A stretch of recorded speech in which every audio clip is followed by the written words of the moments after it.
Once upon a time, in a world oh so far away, there was a land made of love.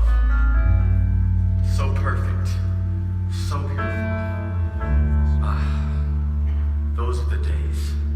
Flowers bloomed as you walked by, and as the wind blew, it sang. Mountains moved from side to side to get a glimpse of the king. They said he was the most kind-hearted king that anyone could know. His voice was medicine that healed not only bodies, but souls. The earth was still and peaceful, listening to whatever the king had to say, and the two townspeople that lived there walked with this king every day. His power and might were unmatched. When he walked, canyons formed, and when he exhaled, he filled the earth with wind. He went to great lengths to show his loving kindness, and when he spoke, hearts opened. These were the days where love was so close that you could reach out and grab hold. The days before the clouds would fall, or hearts grew bitter and cold. Then one day, out of nowhere, the king saw the two hearts of his people had turned dark. His love letters, his creation, was ignored amongst his children, and the king knew that it meant only one thing. They must have met the villain. Evil had a personality. Lies have a father figure. Where the king is love and life, the villain is death and a gravedigger. The king saw the townspeople had changed. They felt anger and shame, and a curse filled the perfect land. Suddenly, the people ran from their king and didn't trust his plan. They moved from a son and daughter of the king to slaves of the villain.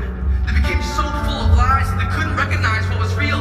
They got so far from the truth that soon to them, the king became a fairy tale. The land turned to myth. His kindness and power turned to fable, and the king watched as his own creation labeled him as less than able, and with his power and might, he could have reduced them to nothing. But he loved them. The king so loved the broken world and slaves to the villain. Though they saw him as nothing, he regarded them as children, and he wanted his children back. So with all power and with all love, he came to the land dressed like them, unimpressive, poor and young. Imagine being him, being born into the world that you planned and made, and being hurt there because no one there even remembers your name. The state of this world made him cry. His offer of love was so often met with hate, and this is why he spoke a different language. His language was the truth, and theirs was lies. And their cursed hearts made plans to hurt him, even though he came to save them. They gathered, and when the time came, they grabbed him and beat him with the hands he made. He came to free the hostages, but they bound him up like a slave. They punished him for loving them, tortured him until he was a dead man. But what nobody knew was that the death was a part of the king's plan. You see, the king was so full of love and so strong that he couldn't die, but the townspeople could, and they were cursed, and they couldn't beat it if they had tried, and if nobody intervened, death and eternity with the villain is what they'd have to face. So what he did was take their punishment. The king died in their place.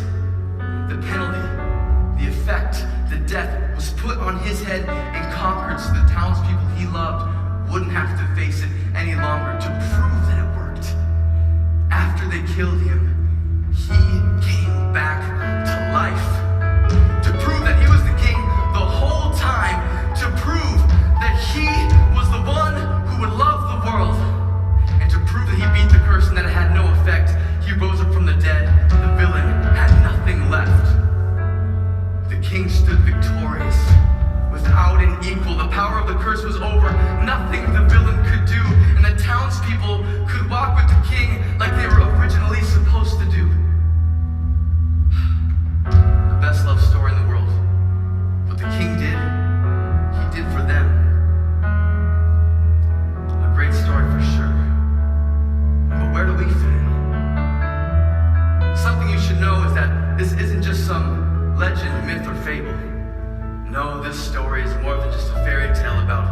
king and his townspeople. But instead, it's a love letter, a gift of grace given to you, because I alone am able. Yes, I am the king, and you are the townsperson, but don't worry, sweet child. Don't worry. Remember, I took the curse on my sin on myself. There's nothing you can do. Sweet sons and daughters, from the very beginning of the time, you already know that I love you. I chose to die and cancel the curse, so one of two options you can choose.